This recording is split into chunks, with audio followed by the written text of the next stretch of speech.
celebrated having retained the right to run on a Jubilee Party ticket come the August election. Let's listen in to other aspirants who are celebrating their win.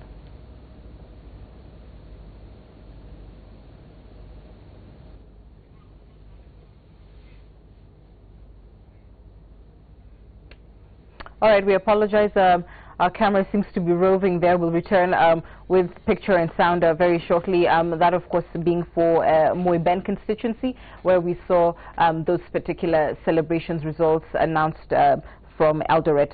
You know, you've talked about the voice of the people being the voice of God. And earlier, Danson, in our conversation, you were talking about, you know, what the voter wants, and who knows what the voter wants. Who knows what God wants, I suppose, going by that, you know, deduction. What is it that Kenyan voters are looking for in this particular race, Danson? In my view, the Kenyan voter of 2017 is looking for the distribution of resources under the principle of devolution. And that is why the voter is so specific on who is the governor and who is the MCA. People are not much concerned about other positions. So there is a new animal in the voters' ballot paper of those two positions. The voter wants who can fairly distribute those resources to reach the people. The Center for Development has moved from the presidency, it has moved to the county. And that is why people now are looking for who is likely to be all-inclusive in terms of appointments, in terms of resource allocation, in terms of airtime for those people. So I think that the voter is very, very, very, very particular. And that is why, for example, the theory that the deputy president has been giving directions who should be appointed, people have re-elected Alfred Ketel. Alfred Ketel is on record not to be in good books, the deputy president. And the voters think that Alfred Ketel has done a good job for them, and they have given him a ticket. I don't think that if ODM goes the way it is going, thinking that from ODM house they are able to direct and order the people on who to elect, they are going to succeed. Definitely the people will go through the independent candidates. They will be elected.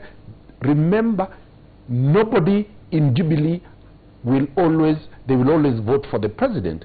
In ODM zones, they will always vote for Raila Odinga. But in terms of the governor downwards, the people have reclaimed their sovereignty. Right. They are saying that this is our resources.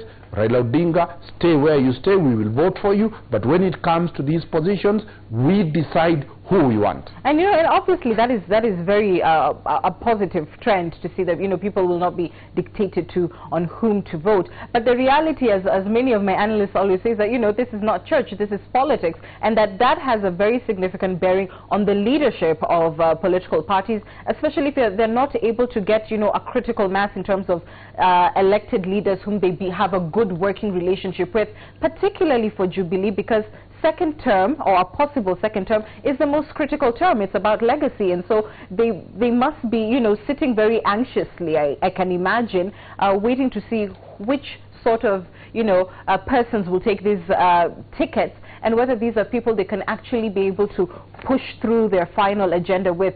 Joy, talk to me about that and how important it's going to be for the president, should he get a second term, to have people in office who he really believes can run, you know, the race with him for, you know, remaining 5.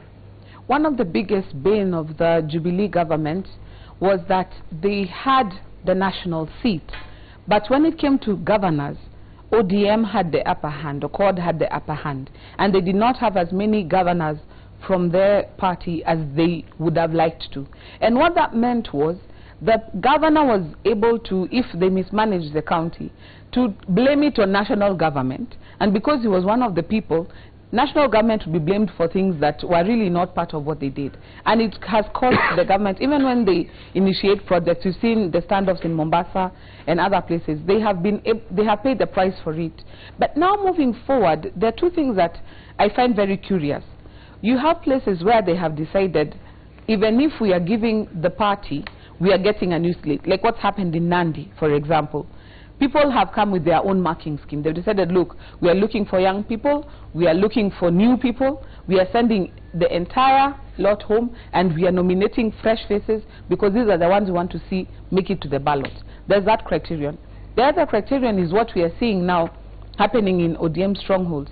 In terms of experience, ODM is a more mature party than Jubilee is. This is the first nominations for Jubilee as a party, but for ODM this is not their first rodeo, and you'd have thought that by now they would have solidified their processes. Even with what is going on in Orange House now, in trying to build consensus this late in the day, you can tell that this time round they're going to get punished for it. So now, tying this with your question about legacy, if the Jubilee strongholds are galvanized and solidified, and if Jubilee can take advantage of the confusion in ODM zones and the fallout with ODM zones to clinch a few more seats, then in the second term, if the president does get re-elected and he has a critical number of governors on his side, these governors, remember, are learning from these others who are being sent packing because of track record. We would see a better communication between national government and county government, with more services being delivered. And at the end of the day, national government being able to take credit for a lot more that they will have accomplished through their programs and through what is happening in the county. So it is critical for Jubilee to keep their game sane and to stay in the game, even in areas that were not their strongholds before. Because if you have a strong ODM candidate and a strong independent splitting the ODM vote, you may just find the Jubilee candidate Peter in katikati yao, and that is what they might be looking forward to. All right, Dancer, the same question to you, and particularly, you know, for ODM, the fact that in this, you know, last election cycle, that, you know, many of the key principles were not in Parliament because they were not elected. You heard from the party talking about, you know, the sort of weakness then that they had in that they were not able to, you know, articulate their position very well as opposition. Talk to me about the importance for, you know, the loser. We've talked about, you know, a possible winner and how critical it will be for them to have the right numbers to push through agenda. Is it equally important for whoever, you know, ends up being leader of opposition again at the end of, you know, this entire electoral cycle, that they still have the right people they wanted to work with in the House to be able to push through their agenda? On how to pass the agenda in Parliament is not a question for political parties now. They will deal with that when the elections are out, and who has been elected will be singled out as an individual and be dealt with. The question the political parties must be grappling for now is the question of voter apathy. In the ODM zone, there are going to be a lot of problems.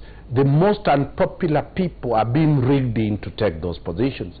And I think that that is intentional. You can't make such a sweeping assertion that the most unpopular people are being rigged in. We're barely through, you know, half of the primaries. Yeah, what you're saying, according to perception, I think that ODM is trying to retain the status quo. Why do they go to that status quo? Because the people who think that the status quo does not represent their wishes will feel very agitated, and they will come to vote on August. When they vote for August, they are voting against a governor, they are voting against an MP, but they will vote for Raila Odinga. When you look at Jubilee stronghold, the people who are losing like Kabogo and will not be in the ballot, or if they lose and they don't go as independent candidates, the number of people who are transferred the whole country from both sides, from one polling center to another, those people will not vote. Number two, the people want their MCAs. If all the MCAs have been locked out, for example, in Eldama Ravine, all the sitting MCAs were locked out. If the people they had transferred from other regions will have no reason to come to Eldama Ravine to vote. So the Jubilee must think how fast they will do to ensure whoever was in the ballot for their nomination goes in as an independent candidate. Yeah, but Danson, if I could return you to my question, I think the point that I'm trying to make is that winning is not just winning for winning's sake, that there's something that they want to accomplish, one would hope, with their win. There's something that both sides are looking for in terms of the numbers that they will get in the House, and not just the numbers, but the actual people who will be sitting in these seats, and whether they have the right working relationship with the head of these parties? What is likely to happen, Anne, the reality is that almost 40 to 50% of the people will be elected will be independent candidates. And that is the only way that the tribalism that has been in this country is going to collapse. Because the parties are purely tribal, they are regimented in terms of ethnicity. Independent candidates will be scared of Wanjiku because they have gone to parliament courtesy of direct connection with Wanjiku. When we have a third party, an amorphous thing called independent candidates, and there are more, whoever takes power, whether it is NASA or in Jubilee, they will have to negotiate with these people, and the type of legislation that we are going to see is going to be a success. I am one of the person who is advocating that the more independent candidates move the agenda to parliament, the more equal distribution of resources and accountability in terms of any form of government, either from Jubilee or NASA, will be transparent to the people. So It is not for now, and that is why the two political formations are not now concerned about how do they win more seats. Their concern by now should be how do we win presidency, and we deal with that monster called an independent candidate or the people there. Remember, and there is no loyalty to politics. These people are normally elected. What happened to Dr. Mutua? He was elected on a Wiper Party ticket. The same day he was sworn in, he started doing business with the Jubilee. So the politicians know very well that after election, you'll deal with it. Kibaki dealt with it in 2007. And although he didn't have the majority, he did a political arithmetic, and he found himself for 5 years being the head of state. That, to a politician, they always say, leave it, we'll deal with it when we know who has been elected. Every politician has a price on his head. Wow, that's ominous. Okay, sounds like the wild west out here. All right, let's hold your thoughts. Want to cross over to Francis Gachuri. He's standing by for us. I believe he's in Kisumu and should be speaking to